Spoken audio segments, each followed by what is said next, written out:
The space station called Velora 7 floated in the darkness between three different star systems.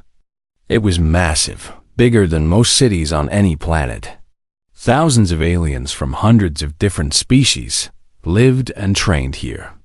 The Galactic Training Academy had existed for over 500 years.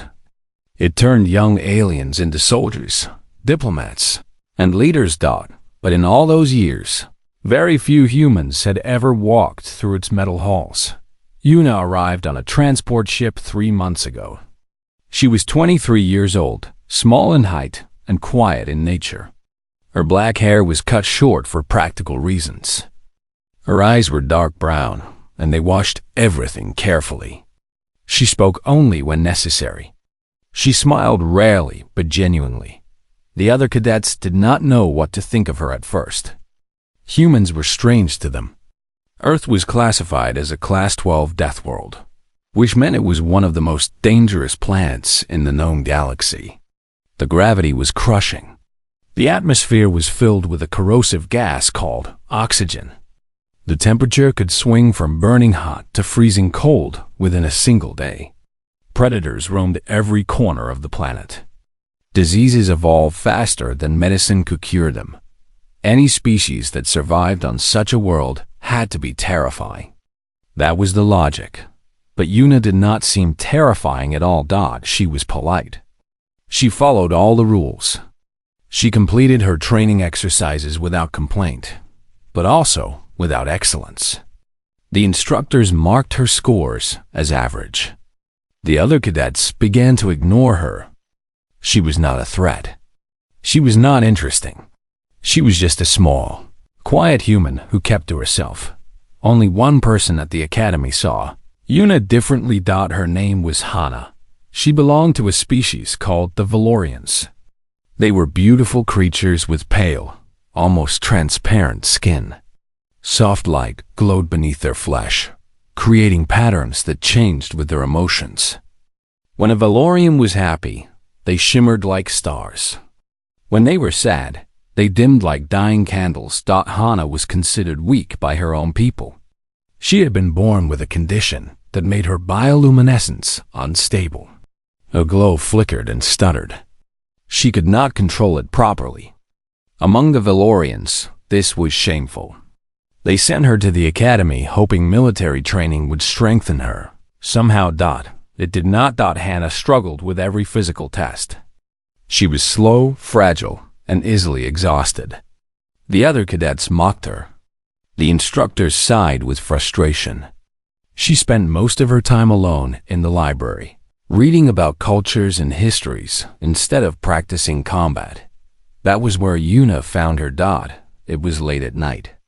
The library was empty except for Hana, who sat in a corner with a holographic book floating before her eyes. Yuna walked in silently, grabbed a random data tablet, and sat down at a nearby table. They did not speak that first night, or the second, or the third. On the fourth night, Hana finally asked, "Why do you come here?" Yuna looked up from her tablet. "It is quiet. You could find quiet in many places. This place has you in it," Yuna said simply. "You are also quiet." "I like that." Hana's skin flickered with soft pink light. "Surprise. Most people avoid me. Most people are stupid." That was the beginning of their friendship. Over the following weeks, they grew closer. They ate meals together in the corner of the cafeteria where nobody bothered them. They studied together in the library. They walked through the station's observation deck and watched distant stars spin slowly past the windows. Hana learned things about Yuna that nobody else knew. She learned that Yuna woke up 2 hours before everyone else to exercise in a special room. The room had gravity settings that matched Earth, which was 3 times heavier than the station's standard gravity. Yuna ran, lifted, and fought in that crushing weight every single morning. She learned that Yuna could hold a breath for 4 minutes without trying hard. On Earth, humans had evolved to survive underwater, to chase prey across vast distances, to outlast anything that tried to kill them. She learned that Yuna's bones were dense like stone. Her muscles were compact but incredibly strong. Her body could heal from wounds that would kill most species within days. "Why do you hide all of this?" Hana asked one evening as they sat in the observation deck. "If others knew what you could do, they would respect you." Yuna stared at the stars. Her reflection in the glass looked tired. "They would not respect me. They would fear me. Is fear not useful?" "Fear makes enemies," Yuna said quietly. "I did not come here to make enemies. I came here to learn, to understand other species, to find a place where I belong." She paused. "On Earth, I was ordinary, one human among billions. Here, I am a monster from a death planet. I do not want to be a monster, Hana." Hana's glow softened into warm gold, affection. "You are not a monster. You are my friend." Yuna smiled. It was small and brief, but it was real. "And you are mine." The station hummed around them. Somewhere in the distance, Kathrani cadets laughed loudly in their barracks. They were the dominant species at the academy, tall insectoid warriors with natural armor and blade-like limbs. They ruled the social order with casual cruelty. Everyone else simply stayed out of their way. Yuna watched their reflections pass by the observation deck window. Her eyes tracked their movements with a stillness that Hana had learned to recognize. The human was always watching, always calculating, always ready. But ready for what? Hana did not ask. She was afraid of the answer. Instead, she leaned her head against Yuna's shoulder and let her unstable glow flicker peacefully. For now, they were safe. For now, they were together. For now, that was enough. Neither of them knew that everything would change in less than 1 week. Neither of them knew that the Academy's quarterly combat assessment was approaching, and that names were already being paired with cruel intention. Neither of them knew that Hana's name had already been written next to a Kathrani cadet known for breaking weaker species. The stars outside continued their slow, silent spin. The station hummed, and somewhere in the darkness, a storm was building that would shake the entire galaxy. But tonight, two friends simply sat together and watched the universe drift past, unaware of what tomorrow would bring. The announcement came during morning meal. Every cadet in the cafeteria stopped eating when Commander Vrix's voice echoed through the speakers. He was the highest-ranking Kathrani officer at the Academy, a massive insectoid warrior who had commanded fleets and crushed rebellions. When he spoke, everyone listened. "Quarterly combat assessments begin tomorrow," the commander announced. "All cadets will participate. Pairings have been posted in the training hall. There will be no exceptions. There will be no substitutions." The cafeteria erupted into nervous chatter. Combat assessments were feared by the weaker species. The Kathrani instructors always paired strong cadets against weak ones. They called it educational. Everyone else called it torture. Yuna set down her food and looked at Hana. The Valorian's glow had turned pale blue. Fear. "I should check the pairings," Hana said quietly. "I will come with you." They walked to the training hall together. A large crowd had already gathered around the holographic display showing the match list. Cadets pushed and shoved to see their names. Some sighed with relief. Others went silent with dread. Yuna pushed through the crowd with Hana close behind her. When they reached the display, Yuna scanned the names quickly. Her eyes stopped on one pairing. Hana versus Cadet Rux. Hana made a small sound. Her glow flickered wildly, shifting from blue to gray. Terror. Yuna knew the name. Everyone knew the name. Rux was a young Kathrani male who had earned a reputation for cruelty. He did not just defeat his opponents. He destroyed them. He targeted their weakest points. He caused maximum pain while staying within the technical rules. 3 cadets had left the academy permanently after fighting him. One had died from injuries 2 weeks later. "I will request a change," Una said immediately. "They will not allow it. I will make them allow it." Una marched to the instructor's office. Lieutenant Thax, the Kethrani officer in charge of combat training, sat behind a metal desk. His compound eyes watched her approach with amusement. "Human," he said, "what do you want?" "I request to take Hannah's place in tomorrow's assessment. I will fight Cadet Rux instead of her." Thax clicked his mandibles. The sound was laughter. "Substitutions are not permitted. She will be seriously injured. Rux is known for excessive violence. Rux is known for teaching weaker species their place." Thax leaned forward. "That is the purpose of these assessments, human. Combat teaches all species where they belong in the hierarchy. The Valorian belongs at the bottom. She will learn this tomorrow. This is not training. This is cruelty. This is reality."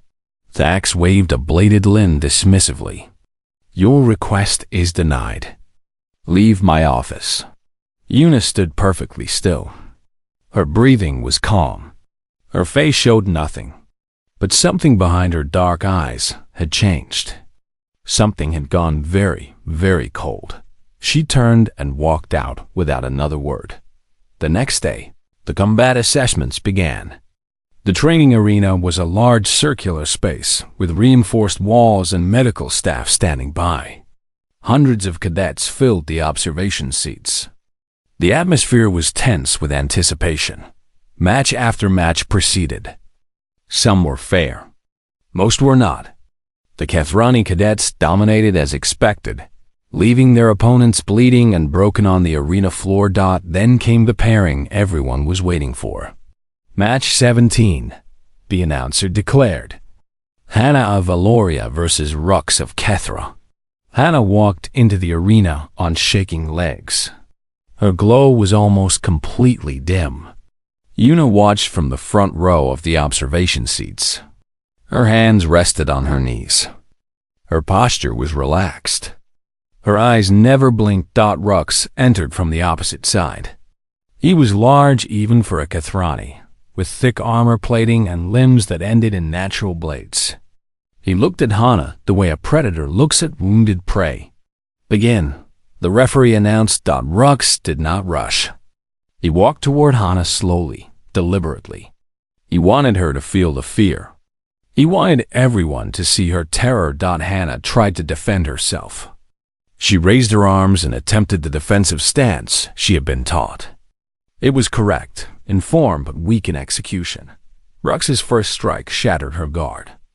His second strike hit her shoulder and spun her around.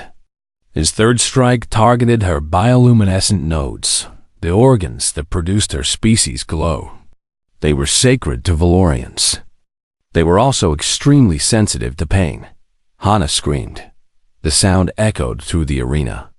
Several cadets looked away. The medical staff tensed, but did not move. The match was still within acceptable parameters. Rux continued his assault. He struck her respiratory membranes, making her gasp for air. He struck her cultural pride markings, the patterns on her skin that identified her family lineage. He was not just hurting her body. He was destroying her identity. Hannah collapsed after 47 seconds. She could not stand. She could barely breathe. Her glow had gone completely dark. The referee raised a limb to signal the end of the match. But Rux was not finished. He struck her 3 more times while she lay helpless on the ground. Once to her back, once to her head, once to her chest. "Match concluded," the referee announced calmly. "Victory to Rux of Kethra." The Kethrani section of the observation seats erupted in cheering. Rux raised his bladed limbs in triumph. He looked up at the crowd and clicked his mandibles with satisfaction. Hannah did not move. Medical staff rushed onto the arena floor with a hovering stretcher.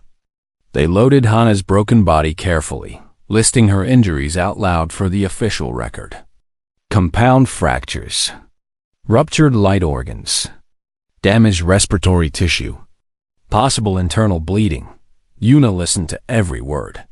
She memorized every injury. She watched as her only friend was carried away like garbage after a cleaning. Around her, cadets returned to their conversations. The next match was announced. Life continued as normal. While Yuna stood up from her seat. She did not speak. She did not react. She simply walked out of the arena and headed toward the medical bay. The walk took 7 minutes. She counted every step. When she arrived, the healers were still working on Hana. They had placed her in a regeneration pod, but Valorian biology was complicated. The damage was extensive. Full recovery was uncertain. Yuna waited outside the treatment room for 3 hours. She did not eat. She did not drink. She did not sit down. She simply stood against the wall and waited. Finally, a Valorian healer emerged. She looked exhausted and sad. "Your friend will survive," she said. "But there is damage that cannot be healed. Her light organs are permanently scarred. Her glow will never be stable again. And she has what we call spirit damage. Trauma so deep it changes who a person is." Yuna nodded slowly. "May I see her?" "She is sleeping." But yes, Yuna entered the room. Hana lay in the regeneration pod, suspended in healing liquid. Her body was covered in bruises and bandages. Her glow was completely gone. Yuna stood beside the pod for a long time. She placed her hand against the glass gently. "I am sorry," she whispered. "I should have protected you. I should have stopped this." Hana's eyes opened weakly. She could not speak through the liquid, but her lips moved. Yuna read them easily. "Do not do anything. Please. They will kill you." Yuna smiled. It was a terrible smile. Gentle and sad and absolutely certain. "Rest now," she said softly. "I will be back soon." She turned and walked out of the medical bay. The station's artificial night cycle had begun. The corridors were dimly lit and mostly empty. Yuna did not head toward her quarters. She headed toward the eastern quadrant of the station. Toward the Kethrani barracks. She had all night. And she had a lot of work to do. The Kethrani barracks occupied the entire eastern section of Station Valora 7. It was designed like a fortress within a fortress. Heavy metal doors. Constant patrols. Security sensors at every entrance. 300 of the galaxy's most feared warriors slept behind those walls. Yuna approached from the maintenance level. She had spent the past 3 months memorizing the station's layout. She knew every corridor, every ventilation shaft, every blind spot in the security grid. She had done this without thinking about why. It was simply what humans did. They observed. They prepared. They survived. Now she understood why her instincts had pushed her to learn these things. The maintenance shaft was narrow and dark. Most species would struggle to fit inside. Most species would be terrified of the confined space and the crushing silence. Yuna moved through it like water through a pipe, smooth, silent. Patient. She emerged through a vent in the ceiling of a storage room. 2 Kethrani guards stood outside the door, their armored backs facing her position. She dropped to the floor without making a sound. Humans had evolved on a planet filled with predators. Every rustle in the grass could mean death. Every shadow could hide something with teeth and claws. Survival meant learning to move without being detected. Survival meant becoming invisible. Yuna slipped past the guards and into the main corridor. The barracks were arranged in a circular pattern around a central communal area. Individual sleeping chambers branched off like spokes on a wheel. Yuna could hear voices coming from the communal space. Laughter, bragging, the clicking of mandibles. She recognized one voice above the others. "Rux, did you see her lights go out?" He was saying loudly. "Like crushing a glowworm under my foot. She actually thought she could block my attacks. Pathetic." More laughter from his nestmates. The healers said she might never glow again, another Kethrani added. You broke something permanent inside her. Good, Rux replied. That is what happens to weak species who forget their place. She should thank me for teaching her this lesson. Yuna listened from the shadows of a side corridor. Her breathing was slow and steady. Her heartbeat was calm. The anger she felt was not hot. It was cold. It was patient. It had been building inside her for hours, compressed into something hard and sharp and absolutely focused. She counted the Kethrani in the communal area. 12. All young males from Rux's training group. They were celebrating their victories from the assessment. Drinking, boasting, completely unaware that death had entered their home. No, not death. Something worse than death. Yuna moved along the ceiling. The station's gravity was set to standard levels, far lighter than Earth's crushing pull. To her, climbing and hanging upside down was as easy as walking. Her fingers found grip points that other species could not even see. She positioned herself directly above Rux. Then she dropped. The Kethrani warrior never saw her coming. One moment he was laughing with his nestmates. The next moment, something small and impossibly strong had wrapped around his throat. Yuna did not kill him. She had promised herself that she would not kill tonight. Killing was too easy. Killing was mercy. Instead, she broke him. Her hands moved with precision learned from millions of years of primate evolution. Humans had once strangled predators twice their size with their bare hands. They had wrestled animals to the ground and held them there until they stopped struggling. This was that same ancient strength, focused and refined. She dislocated Rux's primary shoulder joint, then his secondary joint, then both of his blade limbs. She targeted every pride marking on his exoskeleton, cracking the ceremonial plates that displayed his family lineage and combat honors. She did to him exactly what he had done to Hannah. His screams woke the entire barracks. Yuna released him and stood in the center of the communal area.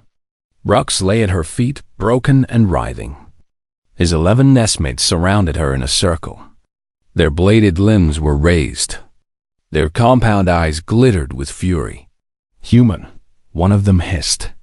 You will die for this. No, Yuna said calmly. I will not. They attacked as one. 11 Kethrani warriors, each one trained from birth to kill. Each one armored with natural plating that could stop most weapons. Each one confident in their species' superiority. None of them had ever fought a Deathworlder. Yuna moved like nothing they had ever seen. She was not faster than them. She was not stronger than them in raw power. But she could predict where they would strike before they moved. She could bend and twist in ways their rigid exoskeletons could not match. She could take hits that would kill other species and keep fighting. The first Kethrani swung at her head. She ducked under the blow, grabbed his arm, and used his own momentum to throw him into 2 of his nestmates. The second Kethrani tried to stab her through the chest. She twisted sideways, let the blade slice her shoulder instead of her heart, and drove her elbow into the soft joint between his head and thorax. He dropped instantly. The third and fourth attacked together. Yuna caught one blade with her bare hand, ignoring the pain as it cut her palm, and used the weapon to deflect the second strike. Then she pulled the first Kethrani off balance and slammed him into the fourth so hard that both of them crashed through a sleeping chamber door. Blood was running down her arm now. Red human blood, rich with iron, filled with oxygen-carrying cells that refused to stop working. Her wounds would have killed a Valorian. They would have crippled a Kethrani. She barely noticed them. The remaining 7 attacked with desperate fury. The battle lasted 11 minutes. Later, security footage would be studied by military analysts across the galaxy. They would slow it down frame by frame. They would write papers about human combat capabilities. They would adjust their threat assessment significantly upward. But in that moment, there was only chaos and violence and a small human woman who would not fall. When the fight ended, 30 Kethrani warriors lay scattered across the communal area. More had heard the commotion and joined the battle. All of them had been defeated. Some were unconscious. Some were groaning in pain. All of them were still alive. Yuna stood in the center of the carnage. Her clothes were torn and soaked with blood, both hers and theirs. She was breathing heavily now. Even human endurance had limits, but she was not finished. She picked up Rux's ceremonial blade from where it had fallen. It was a beautiful weapon, ancient and honored. Every Kethrani warrior dreamed of carrying such a blade. She walked over the broken bodies of his nestmates and headed toward the commander's quarters. The corridor ahead was long and quiet. At the far end, a heavy door marked with symbols of rank and authority stood closed. Behind that door waited Commander Vrix. Yuna's wounds were already beginning to close. Human healing was not fast like some species, but it was relentless. Given time, she would recover from almost anything. She did not need time. She just needed a few more minutes. She reached the commander's door and paused. Blood dripped from her fingertips onto the metal floor. A reflection stared back at her from the polished surface. She looked like a monster, a creature from a nightmare world where everything evolved to kill. Maybe Hannah was right.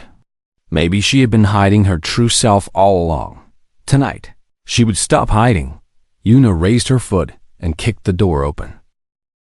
Commander Vrix had been waiting for her. The room was large and decorated with trophies from 15 cycles of military command. Weapons from defeated enemies hung on the walls. Banners displaying conquered territories covered the ceiling. A massive desk made from rare metals sat in the center, and behind it stood the commander himself. He was the largest Kethrani Yuna had ever seen. His armor plating was thick and scarred from countless battles. His compound eyes glowed with cold intelligence. In his primary hands, he held a ceremonial war scythe. The curved blade was longer. Then Yuna was tall, made from materials that could cut through starship hulls. "I knew you would come here eventually," Rick said. His voice was deep and resonant, designed to command armies. "The security alerts told me everything. You disabled 30 of my warriors. Impressive for a single human." Yuna stepped into the room. Blood continued to drip from her wounds, leaving a trail of red dots across the polished floor. She held Rux's blade loosely in her right hand. "Your warriors hurt my friend," she said. "Your lieutenant allowed it. Your system encouraged it." "The weak exist to serve the strong," Rix replied. He moved around his desk slowly, keeping the war scythe between them. "This is the natural order. This is how the galaxy has always worked. Your friend was weak. She learned her place. That is not cruelty. That is education. She will never glow again. Then she has learned a permanent lesson." Yuna tilted her head slightly. The movement was almost curious, like a predator studying its prey. "You believe the Kethrani are strong? We are the dominant military species in 7 sectors. Our empire spans 3,000 systems. Our warriors have never been defeated in single combat by any species in recorded history." Rix clicked his mandibles with pride. "Yes, human. I believe we are strong. You have never fought something from a death world. I have fought many things. I have killed many things." The commander raised his war scythe into a combat stance. The blade hummed with energy. "You are wounded. You are exhausted. You are one small female against the greatest warrior the Kethrani have produced in a century. Whatever happened with my cadets, you will not repeat it with me." Yuna smiled. It was small and tired and completely unafraid. "On my planet," she said slowly, "we have a creature called a wolf. It is a predator. It hunts in groups. It can run for hours without stopping. It can survive wounds that would kill most animals. When a wolf wants something, it does not give up. It chases its prey until one of them dies. She raised Rux's blade into her own stance. Her grip was wrong by Kethrani standards, but her balance was perfect. I am from a planet of wolves, Commander. You have never fought anything like me. Rix attacked without warning. The war scythe moved faster than Yuna expected. It was a blur of energy and metal, cutting through the air where her head had been a fraction of a second before. She threw herself backward, rolled across the floor, and came up running. The commander pursued her. His speed was terrifying for a creature his size. His scythe carved patterns of destruction through his own furniture, through his own walls, through anything that stood between him and his target. Yuna took the first hit on her left arm. The blade cut deep, slicing through muscle and scraping bone. She bit down on the scream that tried to escape her throat and kept moving. The second hit caught her across the back. The third opened a gash on her thigh. The fourth would have taken her head if she had not dropped flat to the floor at the last moment. She was losing. She knew she was losing. Rix was better trained, better armed, and still fresh while she was already exhausted from fighting 30 of his warriors. But humans did not evolve to win quickly. They evolved to outlast. She rolled under his next swing and slashed at his ankle joint with Rux's blade. The cut was shallow, barely breaking through his armor plating, but it made him stumble for half a second. Half a second was enough. Yuna launched herself at him, ignoring the pain in her arm and back and leg. She grabbed onto his scythe arm and held on. He tried to shake her off. He swung her against the wall. He slammed her into the floor. She held on. Her weight was nothing to him. Her strength was nothing to him. But her grip was something else entirely. Human hands had evolved to grip tree branches while sleeping. Human fingers could lock around objects and hold for hours without conscious effort. Human grip strength, properly applied, could crush bone. Yuna climbed up the commander's arm like a monkey climbing a tree. He roared with frustration and tried to grab her with his secondary limbs. She twisted away from each attempt, using his own body as cover. When she reached his shoulder, she wrapped both arms around his throat. Kethrani armor was thick everywhere except the neck joint. That small gap between head and thorax was the one weakness in their natural defense. Every Kethrani warrior learned to protect it from the moment they could walk. Rix had never had an enemy reach that gap while he was still standing. He dropped his war scythe and grabbed at Yuna with all four arms. He threw himself against walls, trying to crush her. He spun and thrashed and bellowed commands that nobody was close enough to hear. She held on. Minutes passed. Rix's movements became slower. His breathing became labored. Human endurance was designed to wait out larger predators, to cling to them until they exhausted themselves. The same instinct that had helped her ancestors survive lions and bears and wolves now helped her survive the greatest Kethrani warrior in a century. Finally, Rix dropped to his knees. His compound eyes were dim. His limbs hung loose at his sides. "Yield," Yuna said. Her voice was rough from exhaustion and pain. "Yield and I will let you live. You cannot kill me," Rix gasped. "If you kill a commander, your species will face war. I am not going to kill you." Yuna released his throat and dropped to the floor. She picked up his fallen war scythe with her undamaged hand. "But you are going to pay a price for what happened to my friend." She placed the blade against his shoulder joint. The same shoulder that his cadets had destroyed on Hana. The same shoulder that Rux had targeted with sadistic precision. "Your arm," she said, "or your life. Choose." Rix stared at her. His compound eyes reflected her image back at her, bloody and broken and absolutely serious. "You would mutilate a commander? Start an incident between our species? You allowed your people to mutilate my friend for entertainment." Yuna pressed the blade harder. "Consider this a cultural exchange." For a long moment, Neither of them moved.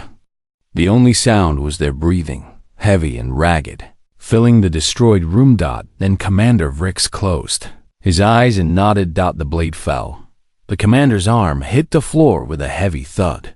He screamed, a sound of pain and shock and humiliation that echoed through the entire barracks. Green blood sprayed across the walls. Yuna picked up the severed limb. It was heavy, still clutching the war scythe even in death. She tucked it under her arm like a package and walked toward the door. Behind her, Vrix collapsed onto his side, clutching the stump where his arm had been. Medical alerts began to sound automatically. Healers would arrive soon. He would survive, but he would never be whole again. Yuna walked out of the commander's quarters. She walked past the communal area where 30 Kethrani warriors still lay groaning. She walked through the barracks entrance, past the security stations that were now empty because all the guards had rushed inside to help. She walked out into the main corridor of Station Valora 7, carrying the arm of the most powerful Kethrani officer in 7 sectors. She did not try to hide. She did not run. She walked back to the medical bay, bleeding and broken and victorious, and she sat down outside Hana's treatment room with the commander's arm resting across her knees. Then she closed her eyes and waited for the galaxy to respond. By morning, every species on Station Valora 7 had heard the story. A single human female had walked into the Kethrani barracks alone. She had defeated 30 warriors. She had faced their commander in single combat. She had taken his arm as a trophy. The news spread faster than light through the communication networks. Within hours, it reached the Galactic Council. Within days, it reached every corner of known space. The name Yuna became synonymous with something new, something that made the powerful species of the galaxy very nervous. Deathworlder, the Academy Director, arrived at the medical bay with a security team of 50 mixed species soldiers. Her name was Myra, an ancient Valaxian who had served in her position for over 30 years. She had handled diplomatic incidents before. She had never handled anything like this. Yuna sat exactly where she had been for the past 6 hours. The commander's arm lay across her knees. Her wounds had been treated by a medical robot, but she had refused to leave her spot outside Hana's treatment room. "Do you understand what you have done?" Myra demanded. Her voice was high and sharp with stress. "You have assaulted 30 Kethrani cadets. You have mutilated a commander. You have potentially started an interstellar war." Yuna looked up at her. Her dark eyes were calm and clear despite her exhaustion. "I defended my friend. Your friend was injured in a sanctioned training exercise. The match was within acceptable parameters. The match was torture disguised as education." Yuna's voice was flat. "Everyone at this academy knows what the Kethrani do to weaker species during these assessments. Everyone stays silent because they are afraid. I am not afraid." Myra stared at her for a long moment. Then she sighed and waved the security team back.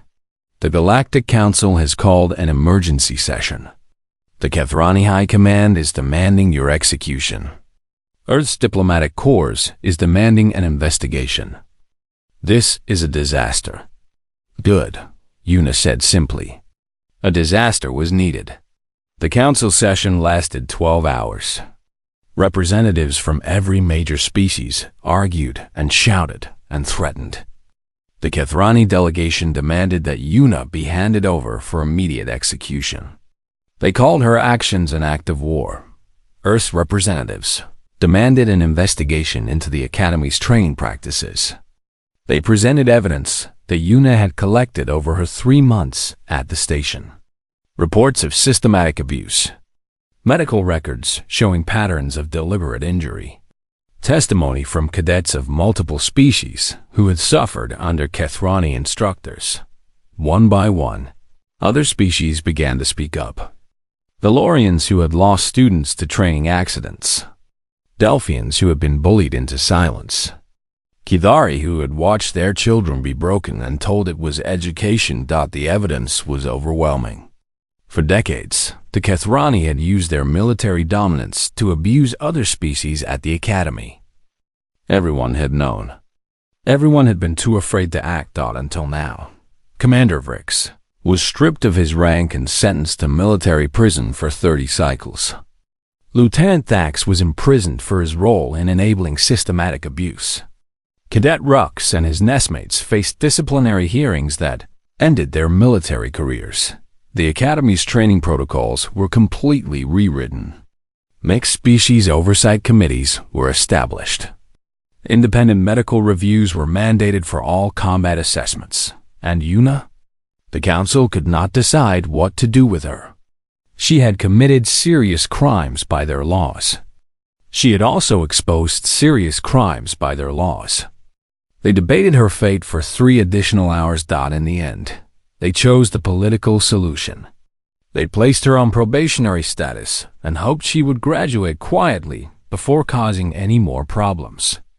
Her actions were officially classified as unauthorized intervention rather than assault. Nobody believed that classification. But it allowed everyone to move forward without starting a war. Yuna returned to Station Valora 7 as something new. She was no longer the quiet, average human who kept to herself. She was the Deathworlder, the one who had made the Kethrani bleed, the one who carried a commander's arm through the halls like a warning. The Kethrani cadets avoided her completely. They crossed corridors to stay away from her. They left rooms when she entered. They did not make eye contact. Other species watched her with a mixture of fear and something else. Something like hope. If a human could stand against the Kethrani, maybe others could too. Hannah healed slowly. Her body recovered, but the spirit damage was harder to repair. Her bioluminescence would never be stable again. The scars on her pride markings would never fade. But something had changed inside her too. The first time she walked through the academy halls after her recovery, other cadets noticed something different. Her glow was dim and flickering, yes, but she walked with her head high. She met the eyes of anyone who looked at her. She was no longer the weak Valorian who belonged at the bottom of the hierarchy. She was the friend of the Deathworlder. She was someone worth protecting.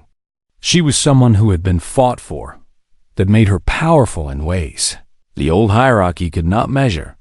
On the day the academy reopened under new management, Yuna and Hannah sat together in their usual spot in the observation deck. The stars drifted past the windows, unchanged by everything that had happened below. "You almost died," Hannah said softly. "For me?" Yuna shrugged. "I am from a death world. We almost die every day. That is not a real answer." Yuna turned to look at her friend.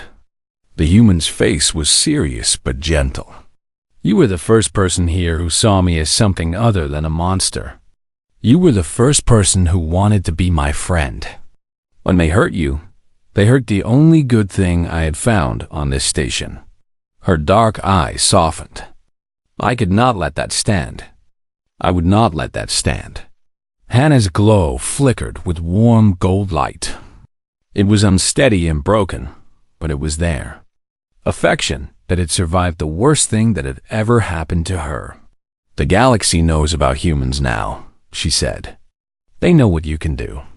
They will be afraid." "Good," Yuna replied. "Fear can protect the weak from the strong. Fear can make bullies hesitate. Fear can give hope to people who had none." She looked back at the stars. Maybe being feared is not such a bad thing if it means people like you are safer. Hannah leaned her head against Yuna's shoulder, just like she had done before everything changed. But now there was something different in the gesture. Trust that had been tested and proven. Friendship that had survived fire. "What will you do after graduation?" Hannah asked. Yuna considered the question for a long moment. "I do not know yet, but I think I want to find other people like you. Other weak species being hurt by stronger ones. other voices being silenced by fear. She smiled slightly. Maybe I will become a professional problem. Someone who shows up when things need to change. That sounds dangerous. I am from a death world. Dangerous is normal. Hannah laughed. It was a quiet sound, still healing, but real. I want to come with you. Yuna turned to look at her with surprise. You? But your injuries, your condition. I am weak by my people's standards, Hannah admitted. I will never be a warrior. But I am smart. I am good with people. I can gather information and build networks and find the places where change is needed. Her flickering glow steadied slightly. You cannot fix everything alone, Yuna. You need friends. Let me be your friend. Yuna was quiet for a long time. Then she reached out and took Hannah's hand gently. Okay, she said simply. Together then. Outside the observation deck, the universe continued its slow rotation. Stars burned. Planets turned. Species lived and died and were forgotten. But somewhere in that vast darkness, something new had been born. A partnership between a death worlder and a broken light. A promise that the weak would no longer suffer alone. A warning to every bully in the galaxy that someone was watching. And the Kethrani learned a lesson they would never forget. Humans were not the strongest species. They were not the fastest. They were not the most armored or the most numerous. But they loved with a ferocity that terrified the cosmos. And they would burn worlds for the ones they loved.